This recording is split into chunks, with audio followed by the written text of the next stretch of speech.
Bem-vindos ao canal Sejam Santos, onde vamos explorar a vida e as obras dos santos mais inspiradores da história da Igreja Católica. Nós vamos compartilhar suas histórias, seus ensinamentos e seus exemplos de virtudes, esperando que possam nos inspirar a viver de acordo com os ensinamentos de Cristo. Então, se você quer aprender mais sobre esses santos e descobrir como suas vidas podem ser caminhos que nos levam a Jesus Cristo para nós hoje, inscreva-se no nosso canal e deixe o seu like. Inscreva-se hoje mesmo, divulgue nosso canal a seus amigos e comunidades e nos ajude o nosso canal para que possamos alcançar mais pessoas na divulgação a conhecer mais a vida dos santos. Onde a santidade é uma jornada diária. Faça parte dessa comunidade de busca pela santidade.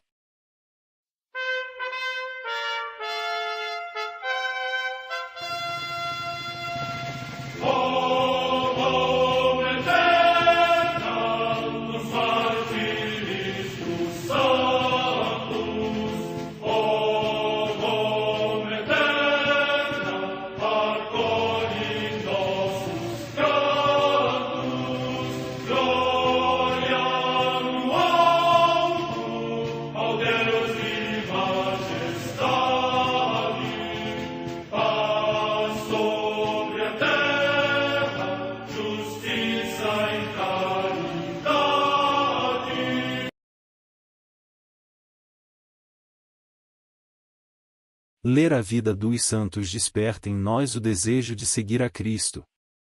Através de suas vidas podemos aprender as virtudes, a sabedoria e o amor de Deus. Cada santo nos oferece um modelo de vida a ser imitado, como diz São Paulo na carta aos Hebreus, capítulo 12, versículo 1. Estamos rodeados por uma nuvem de testemunhas. A Igreja foi fundada por nosso Senhor Jesus Cristo não apenas como uma instituição, mas uma autêntica família. Os santos mártires, confessores, doutores, as virgens, os santos pastores e todos os demais santos são realmente nossos irmãos que nos precederam no caminho da fé e já estão no céu, para onde também iremos nós, pela graça de Deus. Portanto, sede santos, assim como vosso Pai Celeste é santo. Mateus capítulo 5, versículo 48. Hoje, dia 9 de março, celebra a Igreja a vida dessa grande santa. Santa Francisca Romana. A Santa Madre Igreja celebra também nesse dia 9 de março os santos. Em Sebaste, na antiga Armênia, hoje Sivas, na Turquia, a paixão dos santos 40 soldados da Capadócia, que, unidos não pelo sangue mas pela fé e obediência à vontade do Pai Celeste, no tempo do imperador Licínio, depois de sofrerem os cárceres e outros cruéis tormentos, foram expostos-nos ao ar livre durante um inverno extremamente frio e obrigados a passar a noite num lago gelado. Finalmente, foram-lhes quebradas as pernas e assim consumaram o seu glorioso martírio. Morte no ano 320. Em Barcelona, na Espanha tarraconense, São Paciano, bispo, que, na pregação da fé, afirmava: cristão é o meu nome e católico o meu apelido. Morte no ano 390. No território de Rapola, na Lucânia, atualmente na Basilicata, região da Itália, São Vital de Castronuovo, monge. Morte no ano 993.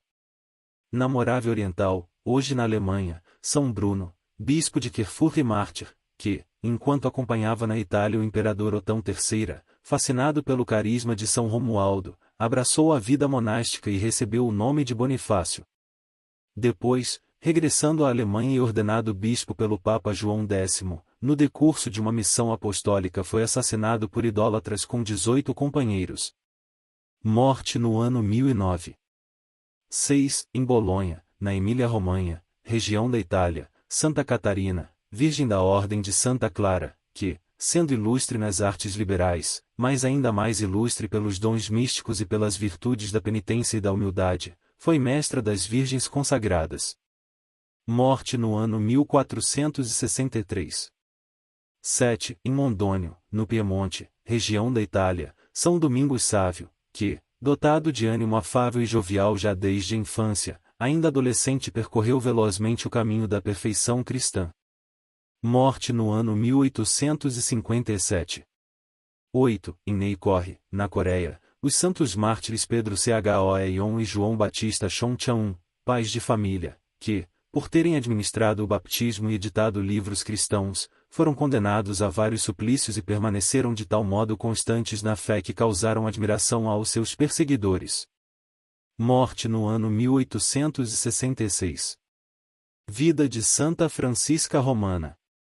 Mulher forte, como a da Sagrada Escritura, a mais romana de todas as santas, iluminou as almas e socorreu os necessitados num dos mais conturbados períodos da história da Igreja. O Divino Salvador instituiu sua Igreja sobre alicerces bem seguros: tu és Pedro, e sobre esta pedra edificarei a minha Igreja, as portas do inferno não prevalecerão contra ela. Mt 16, 18.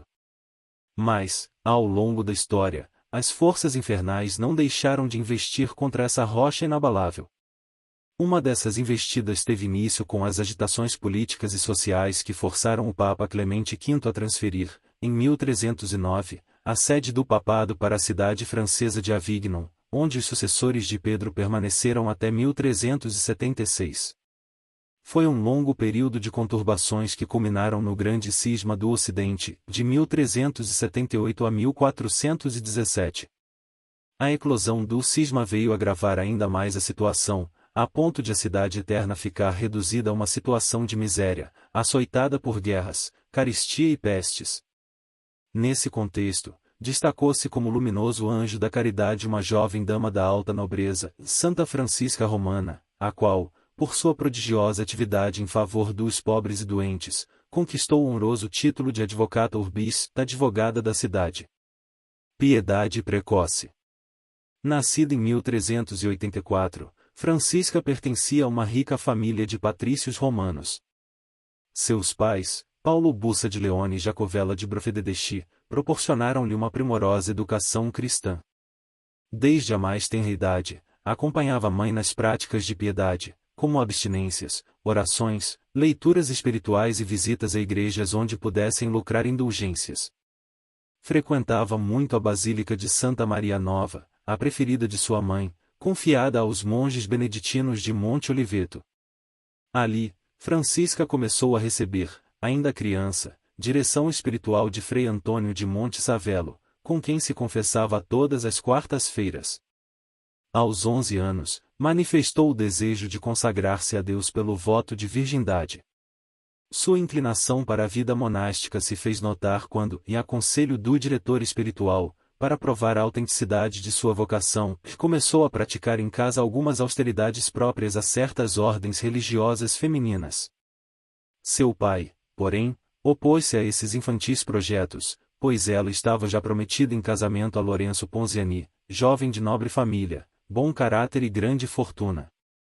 Esposa exemplar. Francisca foi sempre esposa exemplar. Por desejo do marido, apresentava-se em público com a categoria de dama romana, usando belas joias e suntuosos trajes. Mas debaixo deles vestia uma tosca túnica de tecido ordinário. Dedicava à oração suas horas livres, e nunca negligenciava as práticas de vida interior. Transformou em oratório um salão do palácio e aí passava longas horas de vigília noturna, acompanhada por Vanosa. Era objeto de mofa das pessoas mundanas, mas sua família a considerava um anjo da paz. Os desígnios da providência. Francisca dedicava à oração suas horas livres, e nunca negligenciava as práticas de vida interior. 3 anos após seu casamento, contraiu uma grave enfermidade que se prolongou por 12 meses, deixando temerosos todos os membros da família. Francisca, porém, não temia, pois colocará sua vida nas mãos de Deus, com inteira resignação. Nesse período de prova, por 2 vezes apareceu-lhe Santo Aleixo. Na primeira, perguntou-lhe se queria curar-se, e na segunda comunicou-lhe que Deus queria que permanecesse neste mundo para glorificar seu nome. 2. Colocando então seu manto dourado sobre ela, restituiu-lhe a saúde. Essa enfermidade, contudo, a fizera meditar profundamente sobre os planos da providência a seu respeito. E uma vez restabelecida, decidiu, com Vanosa, levar uma vida mais conforme ao Evangelho, renunciando às diversões inúteis e dedicando mais tempo à oração e às obras de caridade. Proteção do anjo, ataques do demônio. Foi nessa época que Deus enviou-lhe um anjo especial para guiá-la na via da purificação. Ela não o via, mas ele estava constantemente a seu lado e se manifestava por meio de sinais claros. Além de amigo e conselheiro, era vigilante admoestador, que a castigava quando ela cometia qualquer pequena falta. Certa vez em que Francisca, por respeito humano, não interrompeu uma conversa superficial e frívola, ele aplicou-lhe na face um golpe tão forte que deixou sua marca por vários dias e foi ouvido na sala inteira. O demônio empreendia todo tipo de esforços para perturbar a vida e, sobretudo, impedir a santificação de Francisca. Como a santa sempre triunfava de suas tentações, ele recorria com frequência a ataques diretos. Assim, em certa ocasião ela e Vanosa retornavam da Basílica de São Pedro e decidiram tomar um atalho, pois já era tarde. Chegando à margem do Tibre, inclinaram-se para tomar um pouco de água. Empurrada por uma força invisível, Francisca caiu no rio. Vanosa lançou-se para salvá-la e foi também arrastada pela correnteza. Sentindo em perigo suas vidas, recorreram a Deus e no mesmo instante se viram de novo na margem, sãs e salvas. Modelo de mãe e de dona de casa. Quando em 1400 nasceu seu primeiro filho, João Batista, não duvidou em deixar algumas de suas mortificações e exercícios piedosos, para melhor cuidar do menino. Ao carinho materno, unia a firmeza da boa educadora, corrigindo em suas infantis manifestações de teimosia, obstinação e cólera, sem nunca ceder às suas lágrimas de impaciência. Foi modelo de mãe igualmente para João Evangelista e Inês, que nasceram alguns anos depois. Seu anjo ajudou-a a levar sua vida matrimonial com amor e dedicação, tanto para o esposo quanto para os filhos. Cumpria com perfeição seu ofício de dona de casa, compreendendo que os sacrifícios impostos pelas tarefas cotidianas fazem parte da purificação necessária nesta vida e têm prioridade sobre as mortificações particulares. Desempenhou-se de tal maneira que, em 1401, quando faleceu a esposa do velho Ponziani, seu sogro, este incumbiu-a do governo do palácio. Nessa função, a jovem senhora demonstrou grande capacidade, inteligência e, sobretudo, bondade. Organizou os trabalhos da numerosa criadagem de modo a todos terem tempo de cumprir seus deveres religiosos. Assistia-os em suas necessidades materiais e os incentivava a levar uma vida verdadeiramente cristã. Quando algum deles adoecia, Francisca se fazia de enfermeira, mãe e irmã. E se a enfermidade acarretava perigo de vida, ela mesma ia buscar a assistência espiritual de um sacerdote, a qualquer hora do dia ou da noite. Prodígios realizados em vida. Por volta de 1413, a fome se abateu sobre Roma. O sogro de Francisca alarmou-se ao ver que ela continuava muito generosa em ajudar os necessitados, distribuindo-lhes parte das provisões que ele reservara para sustento da família, e proibiu-a de fazê-lo. Não podendo mais a caridosa dama dispor daqueles víveres para socorrer os famintos, começou a pedir esmolas para eles. E certo dia, tomada de súbita inspiração, foi com Vanosa a um celeiro vazio do palácio para procurar o que pudesse ter restado de trigo no meio da palha. À custa de paciente trabalho, conseguiram recolher alguns poucos quilos do desejado grão. Coisa admirável, logo após a saída das duas, Lourenço, seu esposo, entrou no celeiro e lá encontrou 40 sacos contendo, cada um, 100 quilos de trigo dourado e maduro. Idêntico prodígio se deu na mesma época, querendo levar aos pobres um pouco de vinho. Francisca recolheu a escassa quantidade que restava no fundo de um tonel e no mesmo instante este encheu-se milagrosamente de um excelente vinho. Esses prodigiosos fatos muito contribuíram para suscitar em Lourenço um temor reverencial e amoroso por sua esposa. Em consequência, ele lhe deu liberdade de dispor de seu tempo para suas obras apostólicas e lhe permitiu trocar seus belos trajes e joias, os quais ela apressou-se a vender para distribuir aos pobres o dinheiro, por roupas simples e pouco vistosas. Guerras e provações. Muitas provações ainda aguardavam. A situação política da Península Itálica e a crise decorrente do grande cisma do Ocidente acarretaram-lhe muitos sofrimentos. Roma estava dividida em dois grupos que travavam encarniçada guerra, e a favor do Papa, os Orsini, de cuja facção Lourenço fazia parte, de outro lado, os Colonna, apoiando Ladislau Durazo, rei de Nápoles, que invadiu Roma 3 vezes. Na primeira invasão, Lourenço foi gravemente ferido em combate, sendo curado pela fé e dedicação da esposa. Na segunda, em 1410, as tropas saquearam o palácio dos Sponziani, e os bens da família foram confiscados. Pior ainda, Francisca viu seu esposo e seu filho Batista partirem para o exílio. Em 1413 e 1414, a capital da cristandade ficou entregue à pilhagem e reduzida à miséria. Um novo flagelo, a peste, veio agravar essa situação. A santa transformou o palácio em hospital e cuidava pessoalmente das vítimas da terrível doença. Era um anjo da caridade naquela infeliz cidade assolada pelo infortúnio. Sua própria família não ficou imune a essa tragédia, e em 1413 morreu Evangelista, seu filho mais novo, e no ano seguinte a pequena Inês. Por fim, ela também contraiu a doença, mas foi milagrosamente curada por Deus.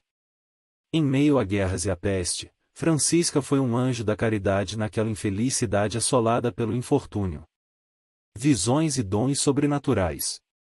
Ainda em 1413, apareceu-lhe seu filho falecido havia pouco, tendo a seu lado um jovem do mesmo tamanho, parecendo ser da mesma idade, mas muito mais belo. És realmente tu, filho do meu coração? Perguntou ela. Ele respondeu que estava no céu, junto com aquele esplendoroso arcanjo que o Senhor lhe enviava para auxiliá-lo em sua peregrinação terrestre.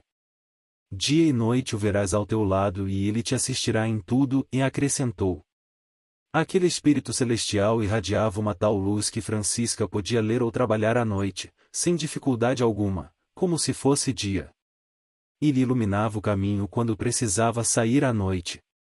Na luz desse arcanjo, ela podia ver os pensamentos mais íntimos dos corações. Recebeu, ademais, o dom do discernimento dos espíritos e o de conselho, os quais usava para converter os pecadores e reconduzir os desviados ao bom caminho. Deus a favoreceu com numerosas outras visões. As mais impressionantes foram as do inferno. Viu em pormenores os suplícios pelos quais são punidos os condenados, de acordo com os pecados cometidos. Observou a organização hierárquica dos demônios e as funções de cada um na obra de perdição das almas, uma paródia da hierarquia dos coros angélicos. Lúcifer é o rei do orgulho e o chefe de todos. Viu ainda como os atos de virtude praticados pelos bons atormentam essas miseráveis criaturas e prejudicam sua ação na terra. Vida de apostolado. Tendo falecido o rei Ladislau, restabeleceu-se a paz na cidade eterna, seu esposo e seu filho Batista regressaram do exílio, e a família Ponziani recuperou os bens injustamente confiscados. Por meio de orações e boas palavras, a santa conseguiu convencer Lourenço a reconciliar-se com seus inimigos e entregar-se a uma vida de perfeição. E após o casamento do filho, entregou a nora, convertida por ela, e o governo do palácio para dedicar-se inteiramente às obras de caridade e de apostolado. Lourenço deixou-a livre para fundar uma associação de religiosas seculares, com a condição de continuar vivendo no lar e não parar de guiá-lo no caminho da santidade. Orientada por seu diretor espiritual, fundou uma sociedade denominada Oblatas da Santíssima Virgem, segundo o modelo dos beneditinos de Monte Oliveto. Em 15 de agosto de 1425, Francisca e outras 9 damas fizeram sua oblação a Deus e a Maria Santíssima, mas sem emitir votos solenes. Vivia cada qual em sua casa, seguindo os conselhos evangélicos, e se reuniam na igreja de Santa Maria Nova para ouvir as palavras de sua fundadora, que para elas era guia e modelo a imitar. Alguns anos depois, ela recebeu a inspiração de transformar essa sociedade em congregação religiosa. Adquiriu o imóvel de nome Tordes Pesci, em março de 1433, 10 oblatas de Maria foram revestidas do hábito e ali se estabeleceram, em regime de vida comunitária. Em julho desse mesmo ano, o Papa Eugênio IV erigiu a Congregação das Oblatas da Santíssima Virgem, nome mudado posteriormente para a Congregação das Oblatas de Santa Francisca Romana. Era uma instituição nova e original para seu tempo, religiosa e sem votos, sem clausura, mas de vida austera e dedicadas a um genuíno apostolado social. Comprometida como estava pelo matrimônio, somente depois da morte do esposo, em 1436, Francisca pôde afinal realizar o maior desejo de sua vida em fazer-se religiosa. Entrou como mera postulante na congregação por ela fundada. Mas foi obrigada, pelo capítulo da comunidade e pelo diretor espiritual, em aceitar os encargos de superiora e fundadora. Viu o céu aberto e os anjos vindos para buscá-la. Viveu no convento apenas 3 anos. Em 1440, viu-se forçada a retornar ao Palácio Ponziani para cuidar de seu filho, gravemente enfermo. Atingida por uma forte pleuresia, ali permaneceu, por não ter mais forças. Soube então que havia chegado seu derradeiro momento. Padeceu terrivelmente durante uma semana, mas pôde dar seus últimos conselhos às suas filhas espirituais e despedir-se delas. No dia 9 de março, depois de agradecer a seu diretor, o padre Giovanni, em seu nome e no da comunidade, quis rezar as vésperas do ofício da Santíssima Virgem. Santa Francisca Romana viveu apenas 3 anos no convento. Sua última semana de vida foi de muito sofrimento, mas ela permaneceu firme, sabendo que sua hora estava chegando. Assim, conseguiu dar suas últimas orientações às irmãs. Com os olhos muito brilhantes, dizia estar vendo o céu aberto e haverem chegado os anjos para buscá-la. Com um sorriso iluminando-lhe a face, sua alma deixou esta terra. Aos 56 anos de idade. Seus funerais precisaram ser estendidos por 3 dias para que toda a cidade de Roma pudesse se despedir dela. Ao elevá-la às honras dos altares, em maio de 1608, o Papa Paulo V qualificou-a de a mais romana de todas as Santas Três. E o cardeal São Roberto Bellarmino, que contribuíra decisivamente, com seu voto, para a canonização, declarou no consistório: "A proclamação da santidade de Francisca será de admirável proveito para classes muito diferentes de pessoas, as virgens, as mulheres casadas, as viúvas e as religiosas." 4 séculos depois, o cardeal Ângelo Sodano traçava dela este quadro: "Lendo sua vida, parece que nos deparamos com uma daquelas mulheres fortes, das quais estão repletos os livros sagrados e as páginas da história da Igreja."